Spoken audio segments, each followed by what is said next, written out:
예, 안녕하십니까. 번호 1동과 2동 반월동의 김태희 의원입니다. 저에게 시정질의의 기회를 주셔서 감사드립니다. 코로나 지속적인 상황의 사회적 거리두기 방역과 민생 현장을 돌보는 관계 공무원 그리고 안산 시민분들 모두 고생이 많으십니다. 저는 화면에 제시하는 다음에 5가지 민생 분야에 대한 질의를 하겠습니다. 첫 번째로는 안산의 농가 소득 증대와 농업의 6차 산업화 방안입니다. 안산은 산업도시이지만 관내 농업인이 5,670여 명이 있습니다. 외국인 포함 전체 인구 70만 명 중에 1%도 되지 않습니다만 안타깝게도 2014년부터 농촌 인구고 매년 감소하고 연령도 고령화되고 있습니다. 이번 여름 저는 블루베리 농가를 방문해서 일손돕기와 농촌 체험을 했습니다. 무더운 여름철 작은 열매의 블루베리를 따면서 우리 농가분들과 깊은 대화를 나눌 수 있었습니다.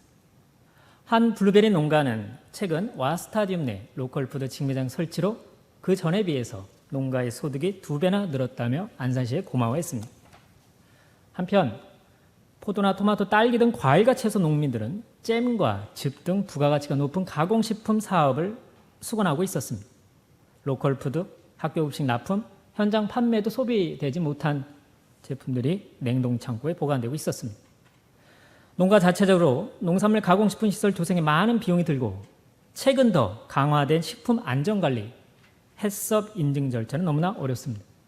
그렇다 보니 농가에서 자체 만든 대다수의 농산물 가공식품은 법적으로 판매할 수 없는 제약도 있게 되는 것입니다. 따라서 농가가 일정 사용료를 내고 공동으로 운영할 수 있는, 예를 들어서요, 농산물 가공식품 시설을 안산시가 정책적으로 관심 가져주기를 요청했습니다.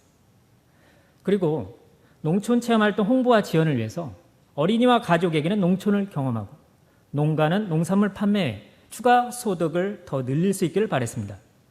한 블루베리 농가에서는 2019년 블루베리 체험 인원이 5,000명에 달했으나 코로나가 확산된 작년에는 100명에 불과했다고 합니다.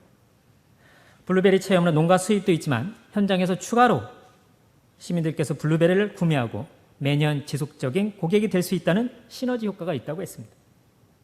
저는 최근에 농업 분야의 한 전문가가 저술한 농촌의 6차 산업을 디자인하다라는 책을 읽어보았습니다. 주요 내용은 농산물을 생산한 1차 산업을 기반으로 농산물 가공과 직판매의 2차 산업을 확대하고 농촌 체험과 관광인 3차 산업을 연계시키면 이것이 바로 농업의 6차 산업이라고 합니다. 이는 농민의 소득 향상, 농업과 농촌의 발전, 문제 해결의 길이라는 것입니다. 지난 2014년 농업의 6차 산업화 법이라고 불리는 농촌 융복합 산업 육성 지원 법률이 국회에서 통과되었고 경기도와 그리고 화성시와 안성시가 대표적으로 조례까지 제정하여 지원하고 있습니다. 농촌 융복합 산업이란 농산물뿐 아니라 식품 가공의 제조업, 유통 관광의 서비스업을 복합적으로 결합하여 부가가치를 창출하는 산업을 말합니다. 이에 정부와 지자체는 농촌 융복합 산업 사업자 인증과 시설 설치, 농산물의 생산, 가공, 판매, 그리고 유통망 구축과 판로 개척 지원, 홍보 체험 행사, 마케팅 교육, 금융 지원 등 다양한 지원을 할 수 있습니다. 또한 농촌 체험관 같은 시설이 국토의 계획 및 이용에 관한 법률에 대한 특례까지 부여를 받고 있었습니다.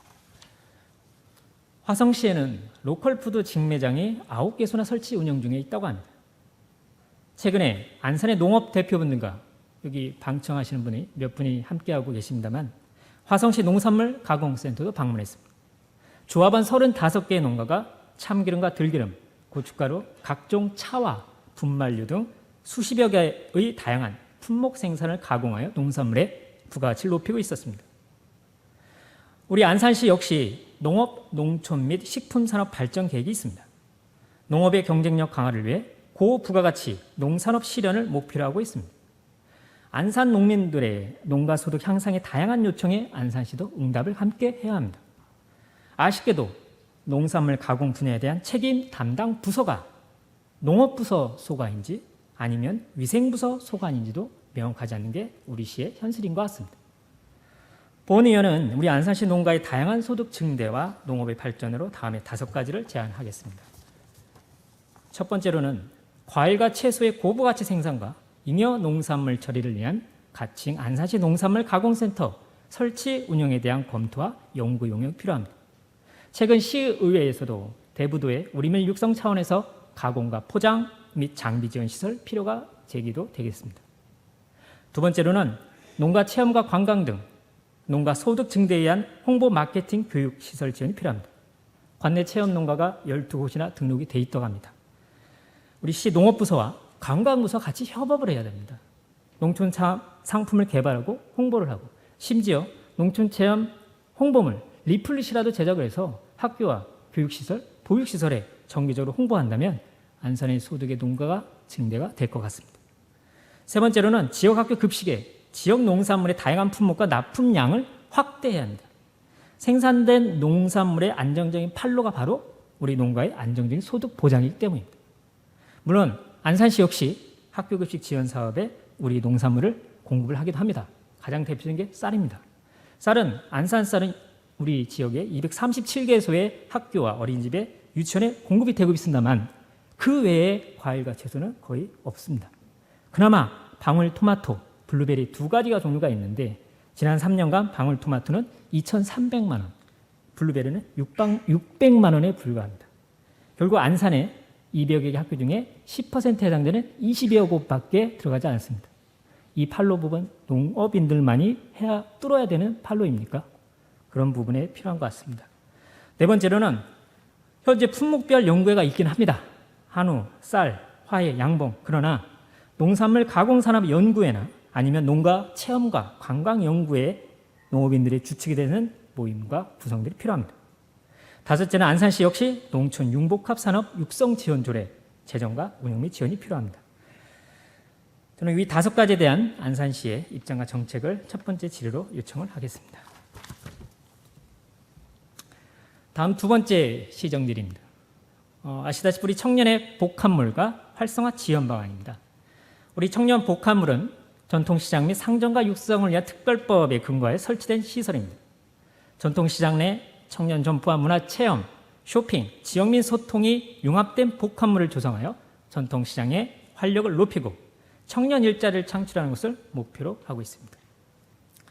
안산시는 청년몰을 2개나 위치하고 있습니다. 화면이 아직도 농업인 것 같습니다. 안산시는 청년몰을 2개소나 유치하고 있는데요.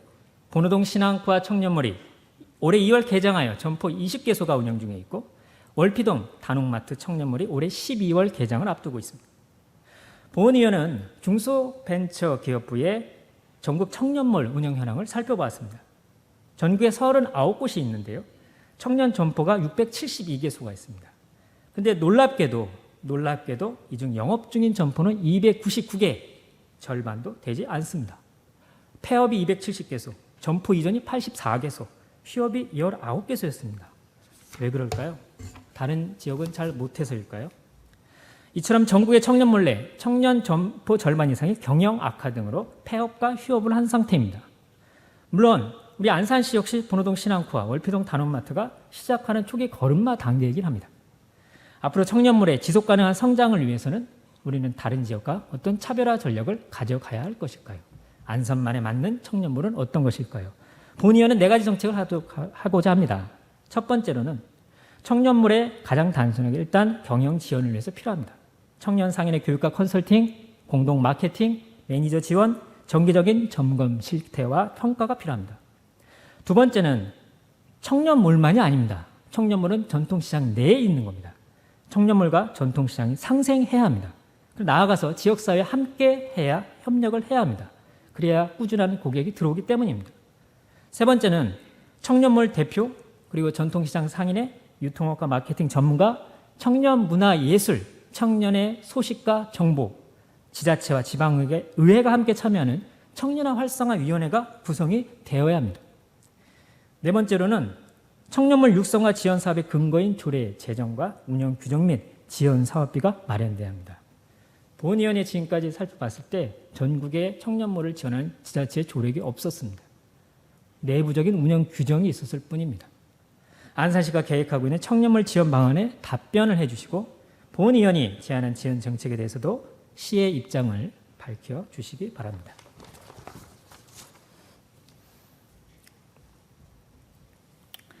다음은 세 번째 질의입니다. 안산시의 개발제한구역 해제 추진과 활용 방안에 대해서 질의하도록 하겠습니다. 화면상의 지도는 안산의 지도인데요. 하늘색이 우리 안산 지역의 개발제한구역으로 지정된 곳이고 파란색이 좀 더 시에서 더 관심을 갖는 지역이긴 합니다만, 안산시 관내 개발제한구역은 지난 1976년에 지정이 되었습니다. 보시다시피 25개 동 중에 10개 동이 개발제한구역으로 묶여 있습니다. 시 전체 면적 155제곱킬로미터 중에 개발제한구역이 37제곱킬로미터로 무려 4분의 1에 해당되는 게 개발제한구역입니다. 안산에. 이 중 반월동과 안산동이 개발제한구역의 무려 92%의 면적을 차지하고요. 선부 3동은 70%, 본호 1동은 57%, 신길동은 53%, 월피동은 51%, 선부 2동은 49%, 부곡동은 45%의 면적에 해당 개발제한구역입니다. 이처럼 개발제한구역으로 묶여있는 지역과 주민들은 마을의 발전과 성장, 주민들의 재산권 행사, 공공시설 유치를 위한 공간 확보 등의 많은 제약을 받아서 오랫동안 개발제한구역 해제를 수건하고 있긴 합니다. 개발제한구역 해제 기준 아실 겁니다. 주거환경 개선과 취락 정비가 필요한 주택 20호 이상의 집단 취락지구, 도로, 철도, 하천 개수로 인하여 단절된 3만 제곱미터 미만의 토지입니다. 안산시의 개발제한구역 해제 추진 현황을 현재의 민선 7기와 그리고 이전을 함께 살펴보았습니다. 민선 3기와 4기 2005년과 2006년이죠. 집단 취락 18개 마을을 해제했습니다. 민선 5기 2013년 소규모 단절 토지, 경계선, 관통대지 그리고 8곡 일반 산업단지를 해제했습니다. 민선 6기 2016년이죠. 개발제한구역 우선 해제 용역을 착수했었습니다.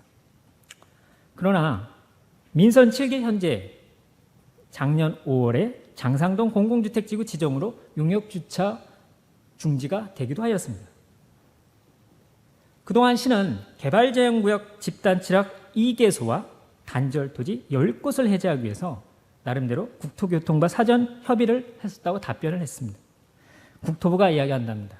난개발 우려, 근생 허용은 부정적, 단절토지 대상 여부 쟁점 등의 사유로 결국 진행되지 못하고 멈춰 있습니다. 이 멈춰 있는 게 2018년, 2019년, 2020년 현재 제가 4년의 의정활동을 하면서 확인했던 게 크게 변동이 없었습니다. 물론 개발제한구역 해제 절차와 과정에 많은 어려움이 있겠습니다만 경기도 내 그럼 타 시군 지역을 개발제한구역 해제 현황들을 한번 살펴보았습니다. 집단 취락을 해제했거나 그리고 단절 토지를 해제한 시군 그리고 현재 해제 절차를 진행하면서 보완을 하거나 그리고 추가 개선 요청을 하거나 이러한 시군들이 여러 곳 상당수가 있었습니다. 그 면적도 일정 부분도 많았습니다. 본의원은 집단 취락지구와 단절토지 관련 무분별한 개발제한구역 해제가 아니라 주민들의 삶과 그리고 동해 발전을 위해서 개발제한구역 해제에 대한 그리고 활용 방안에 대해서 요청하고자 합니다. 개발제한구역 해제, 우선 해제 법전 요건을 갖춘 지역이 있습니다. 다 하는 게 아닙니다. 시에서 경기도를 해제 신청하고 경기도에서 최종 결정하는 상황인 만큼 우리 시가 우선 먼저 경기도에 안건으로 상정해야 합니다. 논의가 제대로 다루어져야 보완을 하든 수정을 하든 통과를 시키든 그런 거 아니겠습니까? 관련 행정 절차 이행에 노력을 적극 기울여 주시기 바랍니다. 그리고 안산의 도시 성장과 토지 활용 방안 차원에서 아까 보셨듯이 전체 면적의 4분의 1에 해당되는 개발제한구역에 대한 주민 생활과 밀접하여 해제가 필요한 지역이나 아니면 보존을 해야 하는 지역에 대한 등급이나 나름대로 원칙과 규정들이 함께 마련해야 할 것입니다. 실태 점검과 중장기적인 계획도입니다. 며칠 전 민선 7기 성과 공유회를 개최한 것으로 알고 있습니다. 지역의 발전과 주민들의 오랜 수건 사업인 개발제한구역 해제 추진에도 관심을 가져주시기 바랍니다. 다음은 네 번째 지입니다. 반월동 공공택지 신규 조성 발표에 대한 향후 계획입니다. 지난 8월 30일 정부에서는 신규 공공택지 조성 계획을 발표했죠. 군포시와 의왕시 함께 4만 1천 호가 공급되는데 안산시가 1만 3천 호 포함되어 있습니다. 물론 장상지구, 신길 2지구와 함께 안산시가 겪고 있는 인구 감소 문제, 지역 균형 발전, 도시의 성장 차원에서 대단히 환영할 만합니다. 이번 정부의 발표로 반월동 주민들은 반월동의 역사상 이러한 대규모의 변화에 대한 새로운 기대감과 환영함이 같이 있습니다. 한편 갑작스런 부동산 가격 급등에 따른 전월세 거주 주민들과 토지가 수용되어 삶의 터전을 빼앗기는 건 아니냐는 우려의 목소리도 있습니다. 정부 발표와 얼모에 따르면 2026년 공사를 시작하고 2029년에 주민이 입주할 수 있다고 합니다. 앞으로 공공주택지구 조성 사업이 어떻게 진행되는지 이에 대한 절차와 계획 밝혀주시고요. 코로나가 완화되면 주민들 대상 설명회나 주민 의견을 충분하게 수렴해서 정부 정책과 지역 주민들의 가교 역할에 충실하게 해주실 것을 요청하겠습니다. 마지막으로 본호동 먹자골목 환경개선 사업에 대한 질의를 하도록 하겠습니다. 보시다시피 본호동 먹자골목은 상록수역을 중심으로 해서 본호 2동과 3동을 걸친 800m 구간입니다. 한 번씩은 다 가보셨을 거라 생각이 듭니다. 상가와 주택이 함께 공존하는 본호동 골목경제의 핵심 중심지입니다. 그런데 이곳에는 보시다시피 변압기와 개폐기가 무려 72개나 무질서하게 놓여져 있습니다. 도시 미관 해칠 뿐 아니라 보행 시민의 불편, 주차난을 함께 가중하고 있습니다. 심지어 인도폭이 2m 되는 좁은 곳이 있어서 보행자들 지나가다가 어깨가 부딪히기도 합니다. 한국전력에 따르면 전국의 골목 상가에 저렇게 많은 변압기와 개폐기가 있는 곳은 드물다고 합니다. 저는 10여 년 전에 2010년이죠. 시의 행정감사자를 한번 찾아봤었습니다. 변압기와 개폐기의 지중화와 이전 방안을 당시에 추진 한번 한 적이 있었습니다만 당시에 한정가의 협의가 너무나 어려웠고 막대한 비용 부담이 있었고 변압기 개폐기, 전봇대에 지중화는 통상자 알고 계시지만 변압기와 개폐기에 지중화는 좀 다릅니다만 기술적인 한계 등으로 전혀 진행되지 않았다고 합니다. 결국 멈추어 버렸었죠. 지난 2019년에 먹자골목 상인회로부터 변압기와 개폐기 문제에 대한 개선 요청이 다시 제기되었습니다. 당시에 상인회, 안산시 관계부서, 한전 안산지사, 경찰서, 통신사와 수차례 회의와 회를 했었습니다. 더구나 2021년 본 예산으로 시에서 실시 설계 용역비가 마련된 후에 변압기와 개폐기 이설과 조정 방안에 대한 소요 비용 산출이나 비용 분담 방식, 인도와 주차난 개선 방안들을 하나하나 이끌어가면서 정리해 갔습니다. 그 결과 현재 변압기와 개폐기 72개 중에 26개, 3분의 1이라 조정 통합이 가능하다는 걸 알게 되었고요. 한전을 통해서 그 길이가 불규칙한 인도의 폭을 균일화하게 되면 주차 면적을 현재 100대에서 200대 이상, 2배 이상 늘릴 수 있는 설계안도 마련되었습니다. 이와 관련해서 본호 2동 주민들과 상인들과도 설명회를 했습니다. 아쉽게도 본호 3동 상인들과 주민들은 아직 코로나로 못했습니다만 더구나 행정안전부 특별교부세와 경기도 조정교부금도 확보를 했습니다. 현재 변압기와 개폐기 이설과 조정에 따른 비용 부담과 주체의 방식을 최종 안산시와 한전이 함께 검토하고 있는 것으로 알고 있습니다.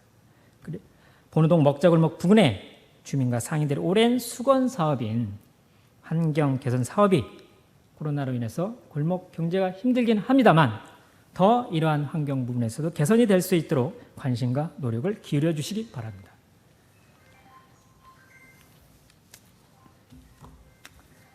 예, 본 의원이 이처럼 5가지에 대한 민생에 대한 부분을 했습니다.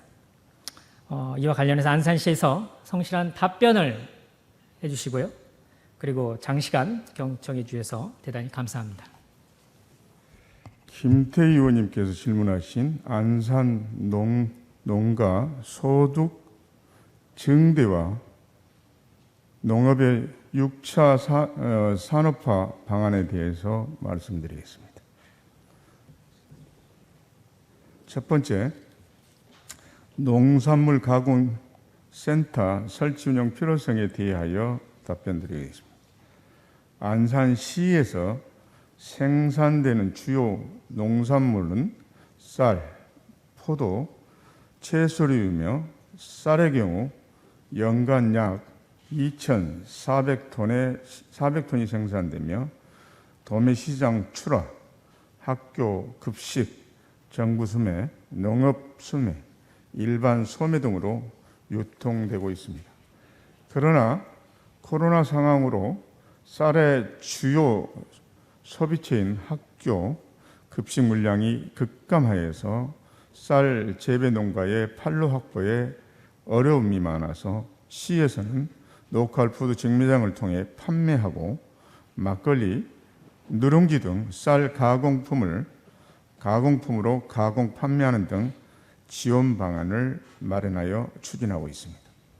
채소류는 연간 3만 9천 톤 정도 생산되고 있으며 일반적으로 대부분 도매시장 출하, 관내 중소형 마트와 식당 납품, 로컬 푸드 직매장 판매, 직거래 방식으로 거래되고 있어 농가의 판로에는 큰 문제가 없는 것으로 파악하고 있습니다.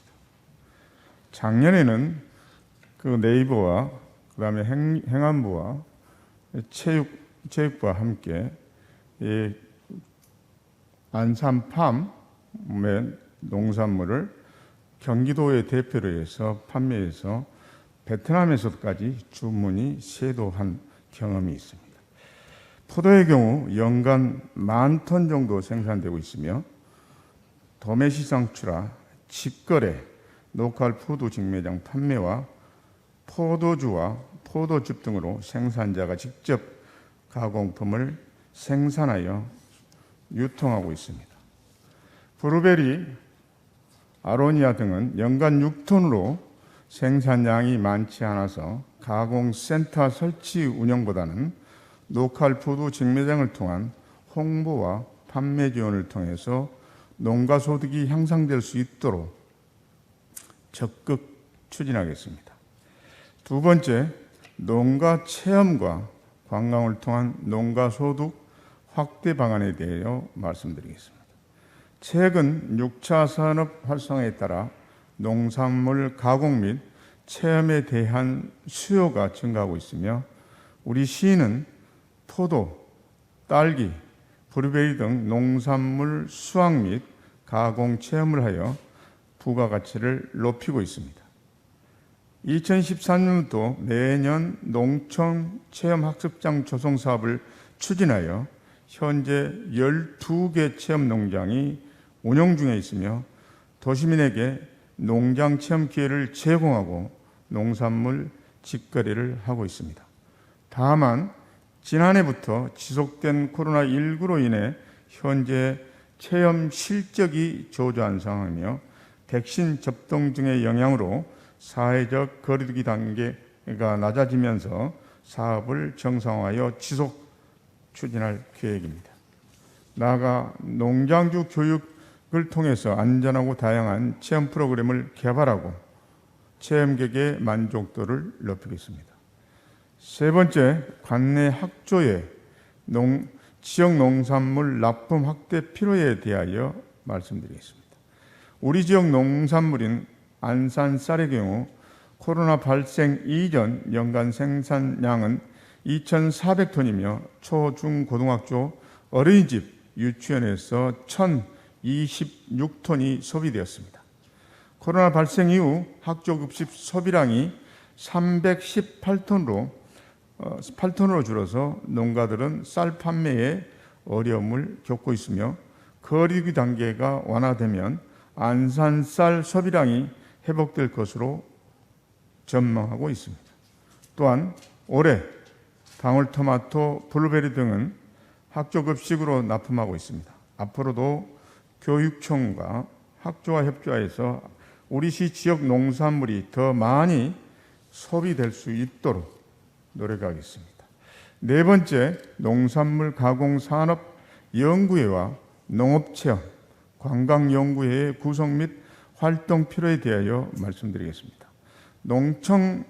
농촌진흥청 품목 농업인 연구회 운영 및 지원에 관한 훈령에 따르면 품목 농업인 연구회란 동일 품목을 경영하는 농업인 등이 경제적인 이익 실현을 위하여 자율적으로 조직하고 농촌진흥기관에 등록한 모임을 말하며 회원 수가 10명 이상이어야 합니다. 우리 시도 포도연구회 등 7개 연구회가 운영 중이며 교육, 연찬, 견학, 컨설팅 등을 추진하여 경쟁력을 향상시키고 있습니다. 농산물 가공 체험 분야의 연구에는 필요성, 규모, 관련 법령 등의 적합성을 검토하여 향후 적극 육성하도록 하겠습니다. 마지막으로 안산시 농촌유흥복합산업 육성 및 지원조례 재정 운영 필요성에 대하여 말씀드리겠습니다.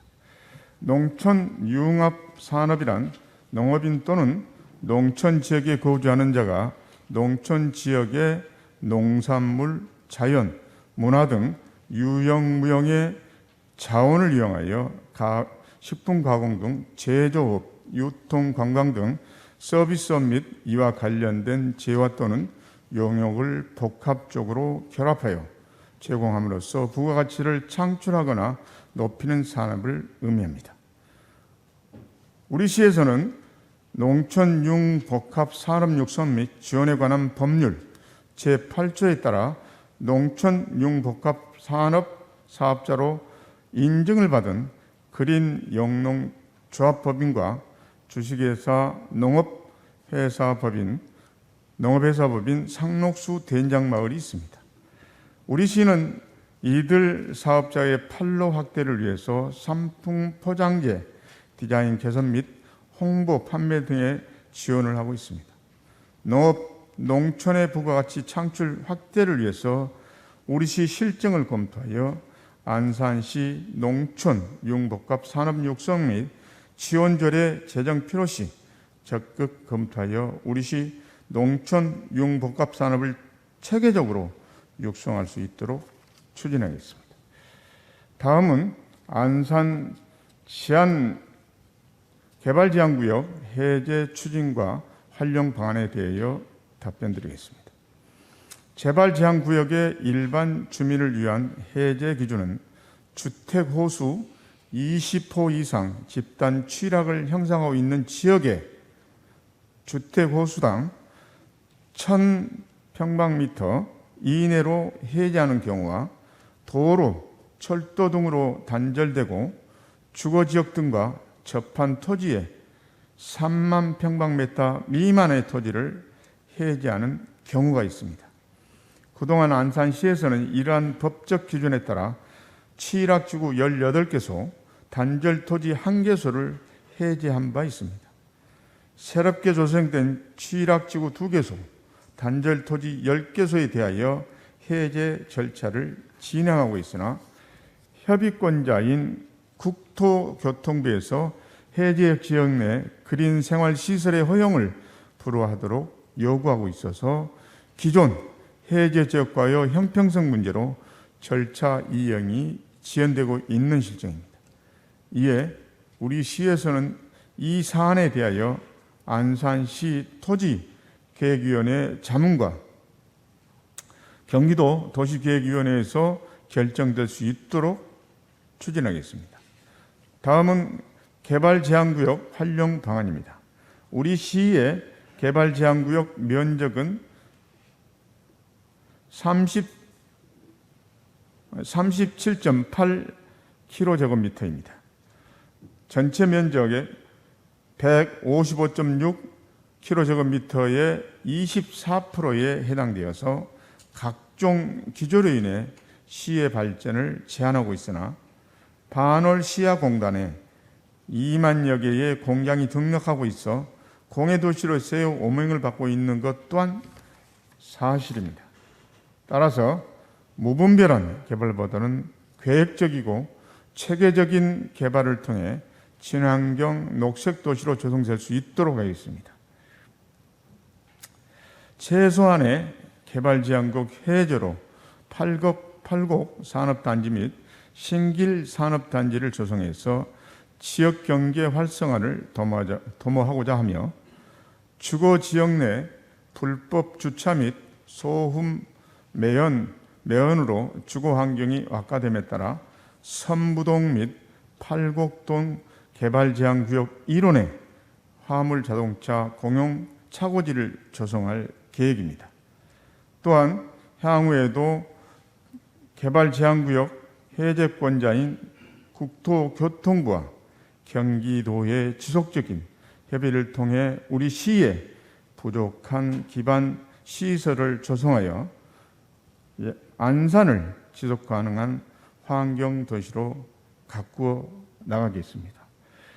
지금 저희들이 시행 중인 로컬 푸드 직매장은 시민으로부터 많은 호응을 받고 있습니다. 그런데 그 호응을 더욱더 시민들과 함께하기 위해서 예산을 이번에 올렸었는데 저희들 설명 부족으로 뜻을 이루지 못한 점도 있습니다. 이상으로 김대희 의원님께서 질문하신 사항에 대하여 답변을 마치겠습니다. 감사합니다. 김태희 의원님께서 두 번째로 질문하신 복합 청년몰 활성화 지원 방안에 대하여 답변드리겠습니다. 복합 청년몰 사업은 우리 시의 낙후된 지역 상권에 활기를 불어넣고 청년 일자리를 창출하고자 민선 7기 공약 사업으로 추진하게 되었습니다. 금년 2월 번호동 신앙코아 전통시장에 20개의 점포와 시군공간 등 휴게시설을 갖춘 청년몰 1호점을 개장하였으며 금년 12월에는 월피동 다노만트 전통시장에 2호점을 개장할 예정입니다. 이에 따라 제도적 지원 방안을 마련하기 위해 복합 청년몰 관련 조례를 연말까지 제정할 계획이며 청년몰 활성화와 체계적인 지원을 위해 전문가, 청년, 상인대표 등 다수가 참여하는 운영위원회도 구성할 계획입니다. 아울러 지난 8월 19일 KBS 6시 내 고향 힘내라 전통시장 코너에서 20분간 신앙코아 청년몰을 방영하여 홍보함으로써 신앙코아 전통시장이 함께 알려지고 SNS 등 다양한 홍보 매체에 노출되기도 하였습니다. 우리 시의 청년몰은 단순히 점포를 임대해서 추진하는 다른 도시와 달리 점포를 시에서 행정재산으로 취득하여 추진하는 만큼 행재정적 지원을 통해 전통시장과 청년몰이 함께 성장하고 활성화될 수 있도록 발전시켜 나가겠습니다. 또한 청년몰 사업이 청년 일자리 창출에 멈추지 않고 청년 상인의 열정과 전통시장 상인의 노련함이 함께 어우러져 상생하는 활기찬 지역상권을 만들어가기 위해 다양한 시책을 강구해서 적극 추진하도록 하겠습니다. 이상으로 김태희 의원님께서 질문하신 사항에 대한 답변을 마치겠습니다. 감사합니다. 김태희 의원님께서 질문하신 반월동 신규 공공택지 조성 관련 행정 절차와 향후 계획에 대하여 답변드리겠습니다. 정부는 지난 8월 30일 대도시권 주택공고 확대 방안으로 안산시 성록구 건권동 사사동 일원을 포함한 제3차 신규 공공택지 추진 계획을 발표하였습니다.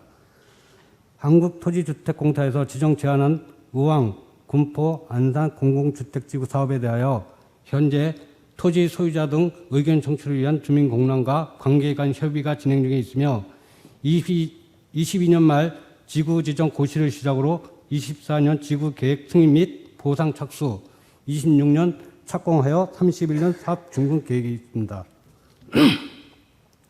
현재까지 안산시는 신안산동과 서해산 등이 새로 건설되면서 5도 6철이라는 수도권 최고의 교통요지로 발돋움하며 제3단계 도시발전 사업을 적극 추진해 왔습니다. 이번 신규 택지 발표는 3기 신도시 지정과 지정된 장상지구와 신길 2지구에 이은 대규모 공공택지 개발 사업으로 장상지구 1만 4천 가구, 신길 2지구 5만 6천 가구, 건권동 사사동 1만 3천 가구, 총 3만 2,600가구가 건설되면 약 8만 명 이상의 인구 유입이 예상되고 있습니다. 우리 시는 이번 3기 신도시와 3차 신규 택지 사업을 중장기 도시발전 계획에 융합시킬 것이며 이는 3차 도시발전의 원동력이 될 것입니다. 이를 통해 안산시 경쟁력은 획기적으로 높아지고 지역균형 발전에도 큰 도움이 될 것입니다. 향후 반월역 일대는 역세권으로 개발돼 자족도시로 떠오를 것이고 반월역은 1호선이 지나는 의왕역과 연결되는 한편 복합 환승시설 설치 등 대중교통 체계 구축으로 시민 여러분의 교통 편의가 획기적으로 높아질 것으로 판단되며 정부의 방침에 발맞춰 안산시 역시 행정적 뒷받침에 최선을 다할 것입니다. 이상으로 김태희 의원님께서 질문하신 사항에 대한 답변을 마치겠습니다. 감사합니다. 김태희 의원님께서 질문하신 번호동 먹자골목 환경개선사업 추진과 계획에 대하여 답변 드리겠습니다.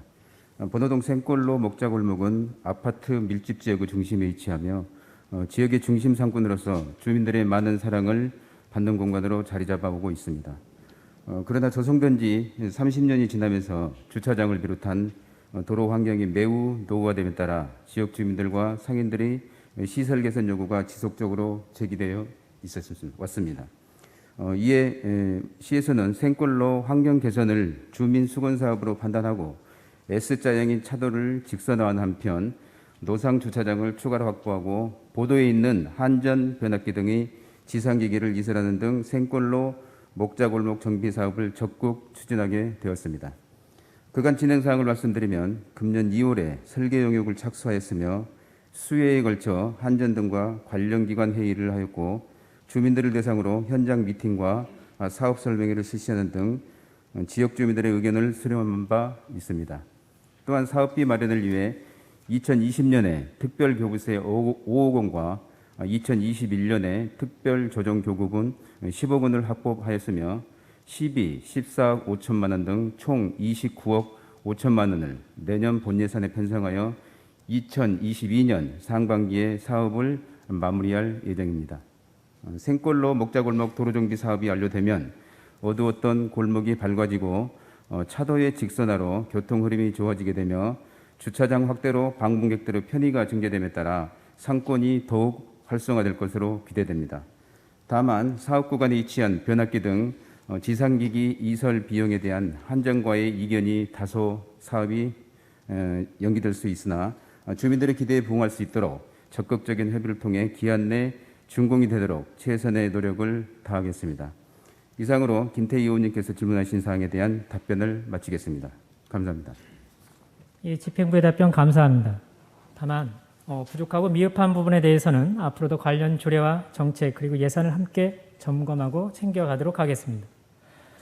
본의원은 오늘 5가지 민생 분야에 대한 시정질을 하였는데요. 다양한 품목별로 종사하는 농업인, 그리고 청년몰의 청년 상인과 전통 상인, 수십 년간 개발지원 구역에서 살아가는 우리 주민들, 그리고 최근 공공주택지구 조성계획 소식을 접한 동네 주민들, 그리고 마지막으로 골목 상권의 상인들과 이를 이용하는 시민들에 대한 부분입니다. 오늘 제가 이렇게 질의한 분야는 안산이라는 지역 공동체라는 분야에서 다양한 분야에서 종사하고 함께 살아가고 있는 우리 이웃이자 주민들의 이야기입니다. 그리고 시민들의 삶의 현장의 이야기와 터전에 대한 것입니다. 이분들 한 분 한 분 만나면서 개인적인 바람과 요청도 말씀을 하셨지만 좀 더 행복하고 살기 좋은 발전해가는 우리 안산시가 되기를 바라는 마음은 모두 한결같았습니다.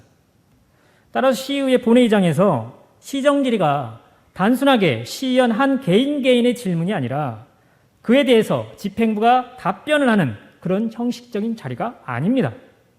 안산 시민의 생생한 삶의 현장의 목소리와 시민들의 삶과 직결되는 정책과 사업들, 물론 집행부를 통해서 우리 안산 주민들의 삶의 목소리와 현장의 목소리를 담을 수 있겠습니다만 좀 더 지방의회의 역할이 저는 이런 부분들이 아닌가 생각이 듭니다. 나아가 우리 안산의 미래에 대한 새로운 성장 동력에 대한 부분들에 대해서 집행부에 직접 전달이 되기도 하고 과제가 되기도 하는 게 아닌가 싶습니다.